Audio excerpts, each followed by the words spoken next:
Welcome to NC knowledge for all. तो आज हम क्लास 6 के टॉपिक चैप्टर 10 का अध्ययन करेंगे, जिसका नाम है नए साम्राज्य और राज्य। तो जैसा कि आपको पता है, हम पहले ही 9 चैप्टर कवर कर चुके हैं। अगर आपने पहले के 9 चैप्टरों की वीडियो नहीं देखी तो मैं आपको सजेस्ट करूँगा कि आप प्लेलिस्ट में जाके पहले की 9 वीडियो जरूर देखें।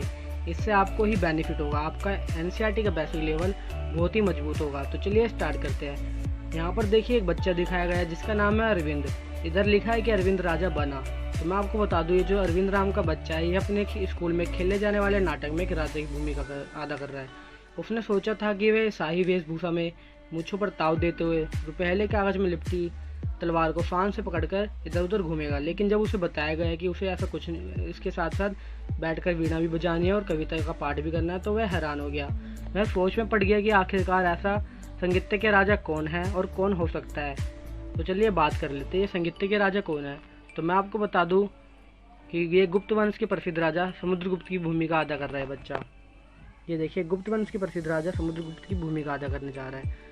समुद्रगुप्त के बारे में हमें इलाहाबाद में अशोक स्तंभ पर खुदे का अभिलेख पता चलता है। कहाँ से? इलाहाबाद में खुदे अशोक स्तंभ से पता चलता है। इसकी रचना समुद्रगुप्त के दरबार में कवि व मंत्री रहे हरिशरण द्वारा की गई। किसके द्वारा? समुद्रगुप्त के दरबार में एक कवि और मंत्री रह चुका जिसका नाम था हरिशरण ने, उसने की थी। यह किस विशेष किस्म का अभिलेख होता है जिसे प्रशस्ति कहते हैं। क्या कहते हैं? प्रशस्ति। प्रशस्ति में आपको बता दूं क्या होती है। प्रशस्ति का अर्थ होता है, यह एक संस्कृत शब्द है जिसका अर्थ है प्रशंसा। यह राजाओं के लिए उनके कवियों और मंत्रियों द्वारा लिखी जाती है उनकी प्रशंसा में, जैसे कि तुमने चैप्टर 9 में भी पढ़ा है। जी हाँ, हमने पढ़ा है। अगर आपने पहले की 9 चैप्टर नहीं देखा तो चैप्टर 9 को जरूर देखें, इसको आपको काफ़ी सहायता मिलेगी। तो चलिए आगे बात कर लेते हैं। समुद्रगुप्त की प्रशस्ति। आओ देखें समुद्रगुप्त की प्रशस्ति हमें क्या बताती है। कवि ने इसमें राजा की एक योद्धा, युद्धों को जीतने वाला राजा, विद्वान तथा एक उत्कृष्ट कवि के रूप में भरपूर प्रशंसा की है। यानी जो कवि है, कवि ने बताया कि यह जो राजा है योद्धा है, यानी युद्ध लड़ता है और युद्धों को जीतता भी है, और एक बहुत ही ज्ञानी है और एक उत्कृष्ट कवि भी है। तो आप देख सकते हैं कि इसमें कितनी भरपूर प्रशंसा की गई है। यहाँ तक कि कवि ने राजा को ईश्वर के बराबर तक का बता दिया है। जी हाँ, प्रशस्ति जो है लंबे लंबे वाक्यों में दिए गए हैं। यहाँ वैसे ही एक वाक्य का अंश दिया गया है। नीचे देखिए एक वाक्य दिया गया है, योद्धा समुद्रगुप्त जिनका शरीर युद्ध मैदान में कुठारों, कुल्हाड़ियों, तीरों, भालों, बर्छों, तलवारों, लोहे की गदाओं, नुकीली तीरों तथा अन्य सैकड़ों हथियारों से लगे घावों के दाग से भरे होने के कारण अत्यंत सुंदर दिखाई देता है। ये जो कवि है, कवि ने बताया कि इतना सब होने के बाद भी जो राजा है उसका शरीर अत्यंत सुंदर दिखाई देता है। तो चलिए बात कर लेते हैं नीचे दिए हुए प्रश्न की।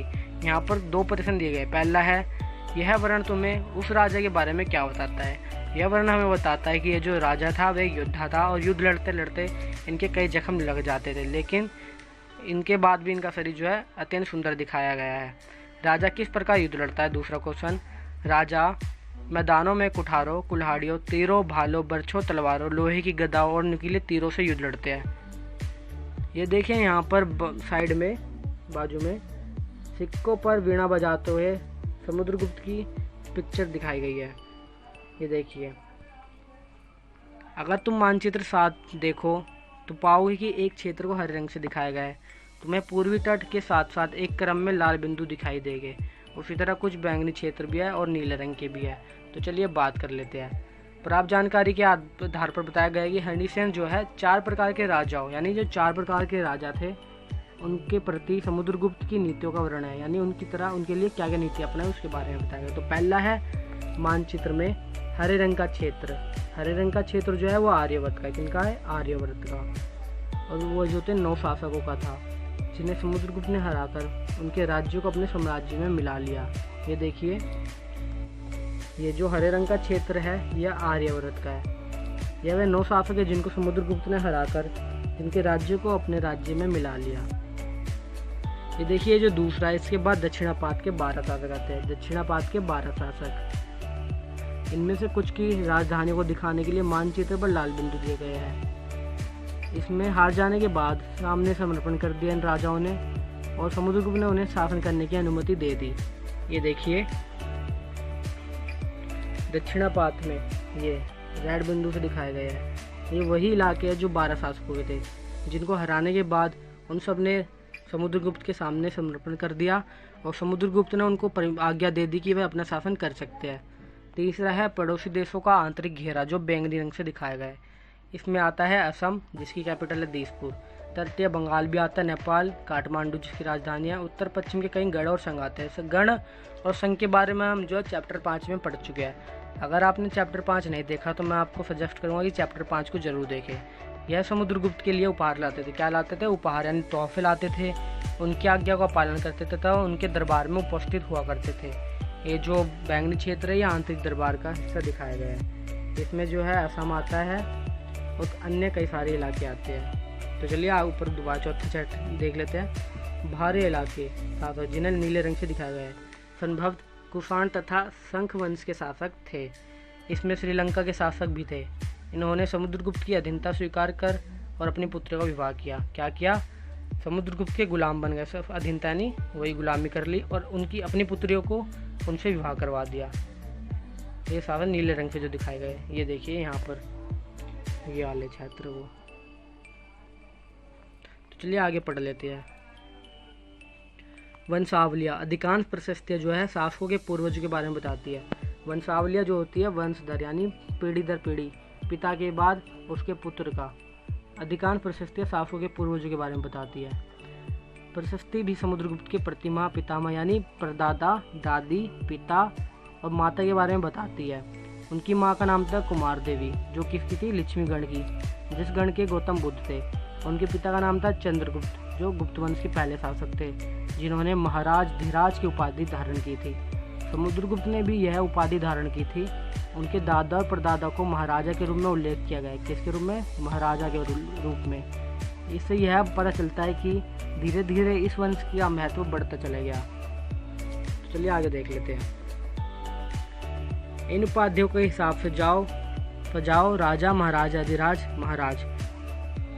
समुद्रगुप्त के बारे में हमें उनके बाद के शासकों जैसे उनके बेटे चंद्रगुप्त द्वितीय की वंशावली यानी पूर्वजों की सूची, जैसे कि मैंने आपको भी बताया था, तो जानकारी मिलती है। उनके बारे में अभिलेखों, सिक्कों से पता चलता है। किससे? अभिलेखों और सिक्कों से। पश्चिम तथा भारत के सैन्य अभियान में अंतिम शक शासक को परास्त किया था। बाद में ऐसा विश्वास किया जाने लगा कि उनका दरबार विद्वानों से भरा है। किससे? विद्वानों से यानी ज्ञानी लोगों से। इनमें से कुछ के बारे में जानकारी 11 चैप्टर में देखी जाएगी। तो चलिए आगे पढ़ लेते हैं। हर्षवर्धन तथा हर्षचरित। जिस तरह गुप्त वंश के शासकों के बारे में अभिलेखों तथा सिक्कों से पता चलता है। किससे पता चलता है? अभिलेखों और सिक्कों से पता चलता है। उसी तरह अन्य कुछ शासकों के बारे में उनकी जीवनी से पता चलता है। किससे? जीवनी यानी बायोग्राफी, यानी उनके जीवन की लिखी हुई बायोग्राफी के। ऐसे ही राजा है हर्षवर्धन, जिन्होंने 1400 सालों तक पहले शासन किया। उनका दरबारी जो है कवि बाणभट्ट है, जिसने संस्कृत में उनकी जीवनी लिखी है, जिसका नाम है हर्षचरित। क्या नाम है? हर्षचरित। इसमें हर्षवर्धन की वंशावली यानी वंश की सूची के बारे में उसके राजा बनने तक का बताया गया, वर्णन किया गया है। चीनी तीर्थयात्री स्वयं त्सांग, जैसा कि आपने जीके की बुक में पढ़ा हुआ, स्वयं त्सांग, जिनके बारे में चैप्टर 9 में पढ़ा है। हाँ, हमने पढ़ा है। काफ़ी समय के लिए हर्ष के दरबार में रहे। उन्होंने वहाँ के जो कुछ देखा उसके में विस्तृत विवरण दिया है। चलिए आगे पढ़ लेते हैं। हर्ष अपने पिता के सबसे बड़े बेटे नहीं थे, यानी जो हर्ष थे इनसे भी बड़े इनके कुछ भाई थे, ये उनमें से छोटे थे। पर अपने पिता और बड़े भाई की मृत्यु हो जाने के बाद थान शहर के राजा बने। कहाँ के राजा थे ये? थान शहर के। उनके बहनोई कनौज के शासक थे। कहाँ के थे? कनौज के। जब बंगाल के शासक ने उन्हें मार डाला तो हर्ष ने कनौज को अपने अधीन कर लिया और कुछ बंगाल का आक्रमण कर दिया। यानी जो कनौज था यह इनके बहनोई का था। जब उनकी मृत्यु हो गई तो कनौज को भी हर्ष ने अपने अधीन कर लिया और बंगाल पर आक्रमण कर दिया।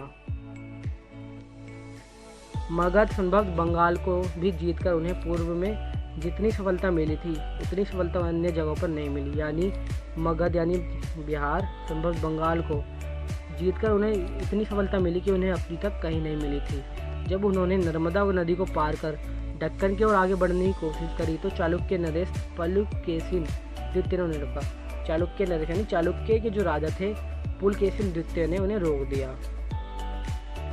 पल्लव, चालुक्य और पुलकेशिन द्वितीय की प्रशस्ति, यानी जो पल्लव थे वो जो चालुक्य थे और पुलकेशिन द्वितीय की प्रशस्ति, यानी उनकी प्रशंसा में जो लिखा गया हम उसके बारे में पढ़ेंगे।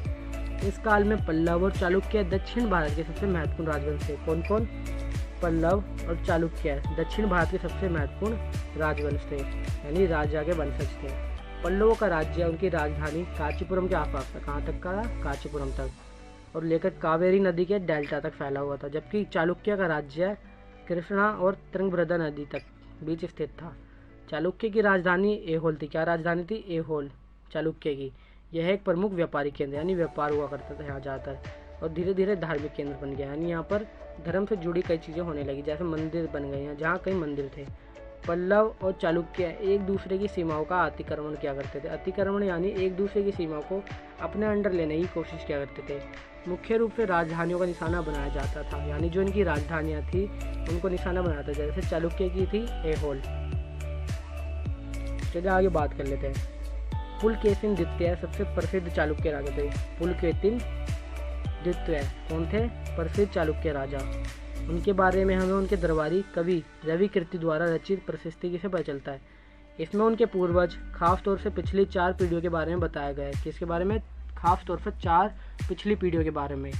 पुलकेशिन द्वितीय को अपने चाचा से यह राज्य मिला था। किससे मिला था? अपने चाचा से। रवि कीर्ति के अनुसार उन्होंने पूर्व तथा पश्चिम दोनों समुद्री तटीय इलाकों में अपने अभियान चलाए। कहाँ पर? पूर्व तथा पश्चिम दोनों समुद्री तटीय इलाकों में। इसके अलावा उन्होंने हर्ष को भी अपने आगे बढ़ने से रोका। हर्ष का अर्थ होता है आनंद। कवि का कहना है कि इस पराजय के बाद हर्ष अब हर्ष नहीं रहा। पुलकेशिन द्वितीय ने पल्लव राजा के ऊपर आक्रमण किया, जिसे कांचीपुरम की दीवार के पीछे शरण लेनी पड़ी। यानी जो पुलकेशिन द्वितीय थे उन्होंने पल्लव राजा के ऊपर आक्रमण किया, और जो पल्लव राजा थे उनको कांचीपुरम की दीवार के पीछे शरण लेनी पड़ी, यानी छुपना पड़ा। पर चालुक्य की विजय अल्पकालीन थी। मतलब ये चालुक्य राजा थे, इनकी जो विजय थी अल्पकालीन थी, यानी कुछ समय के लिए। लड़ाई से दोनों वंश दुर्बल होते हो गए। पल्लवों और चालुक्यों का अंत राष्ट्रकूट तथा चोल वंशों ने समाप्त कर दिया। इन दोनों की लड़ाई का फायदा जो है चोल वंशों ने उठा लिया, क्योंकि ये दोनों पहले ही लड़ के कमज़ोर हो चुके थे, और इनका जो चोल वंश ने समाप्त कर दिया शासन। इनके बारे में तुम कक्षा 7 में पढ़ेंगे, क्लास 7 में इसके बारे में विस्तार पूर्वक पढ़ेंगे।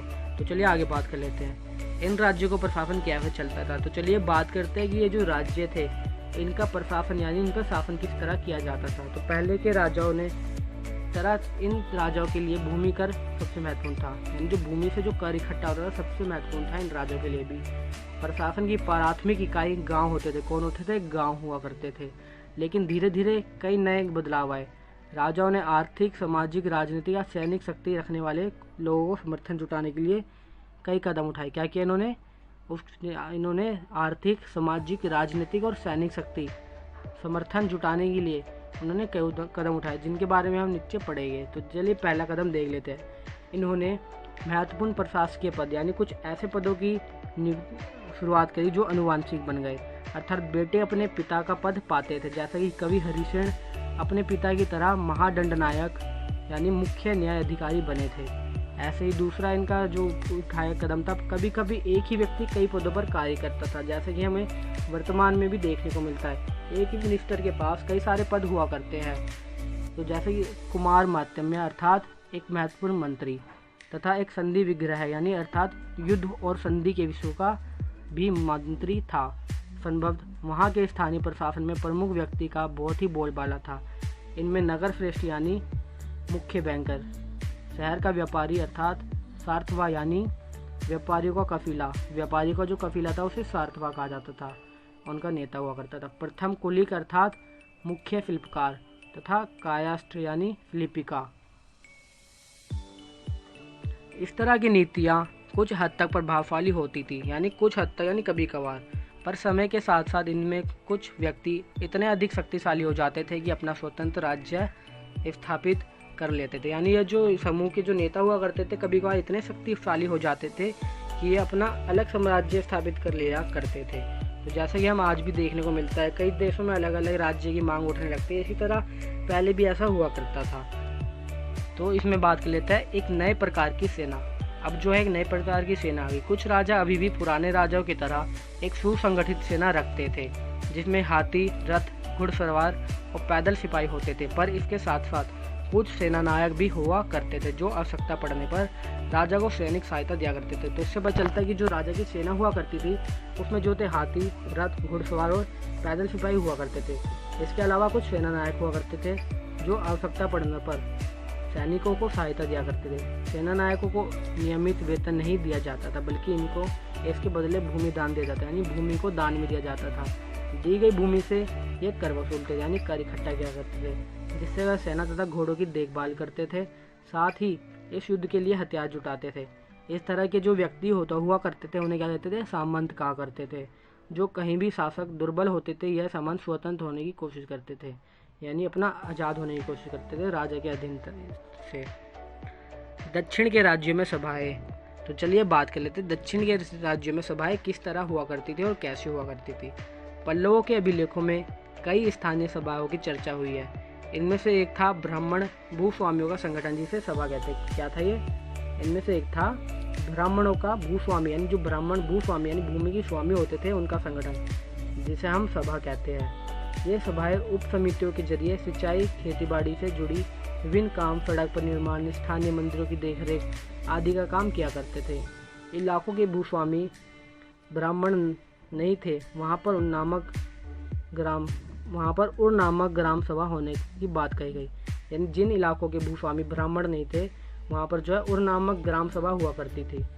नगरम व्यापारियों का एक संगठन का नाम है। क्या है? व्यापारियों का संगठन। संभवतः इन सभाओं पर धनी तथा शक्तिशाली भूस्वामी और व्यापारियों का नियंत्रण था। इनमें से बहुत सी स्थानीय सभाएं शताब्दियों तक काम करती रही। कब तक? कई सौ सालों तक। उस जमाने में आम लोग, यानी उस जमाने के आम लोग कैसे हुआ करते थे, तो चलिए बात कर लेते हैं। जनसाधारण के जीवन की थोड़ी बहुत झलक हमें नाटकों तथा कुछ अन्य स्रोतों से मिलती है। चलो कुछ उदाहरण देख लेते हैं। तो चलिए पहला है कालिदास।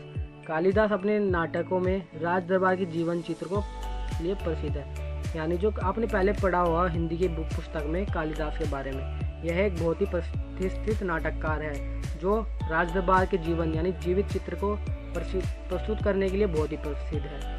इन नाटकों में एक रोचक बात यह है कि जो राजा और अधिकांश ब्राह्मण हुआ करते थे वो संस्कृत बोलते थे। क्या बोलते थे? संस्कृत भाषा। जबकि अन्य लोग जो हुआ करते थे या महिलाएं वो प्राकृत बोला करते, यानी प्राकृत भाषा। आम लोगों की जो भाषा हुआ करती थी वो बोलते थे। उनका सबसे प्रसिद्ध नाटक जो है अभिज्ञान शकुंतलम दुष्यंत नामक है। एक राजा और शकुंतला नाम की एक युवती की प्रेम कहानी। क्या है ये? एक राजा और शकुंतला नाम की एक युवती की प्रेम कहानी। इस नाटक में एक गरीब मछुआरे के साथ राज कर्मचारियों के दुर्व्यवहार की बात है, यानी राज कर्मचारी जो राजा के लिए काम किया करते थे उनके दुर्व्यवहार की बात है। तो चलिए इसको पढ़ लेते हैं। एक मछुआरे को एक अंगूठी मिली। क्या मिली? एक अंगूठी। एक मछुआरे को एक कीमती अंगूठी मिली। यह अंगूठी राजा ने शकुंतला को भेंट की थी। क्या था? ये जो अंगूठी थी राजा द्वारा शकुंतला को दी गई थी, पर किसी कारणवश दुर्घटनावश उसे एक मछली निकल गई थी। क्या निकल गई थी? मछली। जब मछुआरा इस अंगूठी को लेकर राजमहल पहुंचा तो द्वारपाल ने उस पर चोरी का आरोप लगा दिया। किस आरोप लगा दिया? चोरी का। मुख्य पुलिस अधिकारी भी इस बहुत बुरी तरह से पेश आया। राजा उस अंगूठी को देखकर बहुत खुश हुए और उन्होंने मछुआरे को इनाम दिया। पुलिस वाला और द्वारपाल मछुआरे से इनाम के कुछ हिस्सा हड़पने के लिए उसके साथ शराब खाने चले गए। क्या हुआ? शराब खाने तक उसके पीछे पीछे चले गए। तो इसमें कुछ सवाल दिए गए हैं। आज अगर किसी गरीब आदमी को कुछ मिलता है और वह पुलिस में खबर करता है तो क्या उसके साथ इसी तरह का बर्ताव किया जाएगा? जी नहीं, आजकल इस तरह का बर्ताव नहीं किया जाता, जैसे कि हमें पता है। एक प्रसिद्ध व्यक्ति का नाम बताओ जिसने प्रकृति में उपदेश दिए, और एक राजा का नाम बताओ जिसने प्रकृति में अभिलेख लिखवाए। जिस राजा ने प्राकृतिक में अभिलेख लिखवाए उसका नाम है अशोक, और जिसने उपदेश दिए उसका नाम है गौतम बुद्ध, जिसे हम गौतम के नाम से जानते हैं। चलिए आगे बात कर लेते हैं। चीनी तीर्थयात्री का फा सियान का ध्यान उन लोगों की दुर्गति पर भी गया जिन्हें ऊंचे और शक्तिशाली लोग अछूत मानते थे। किन पर? जिन्हें ऊंचे। कौन था ये? चीनी यात्री था फा सियान। इसका ध्यान ऐसे लोगों पर गया जो ऊंचे और धनी लोग हुआ करते थे, जिनको अछूत कहते थे। इन शहरों के बाहर रहना पड़ता था।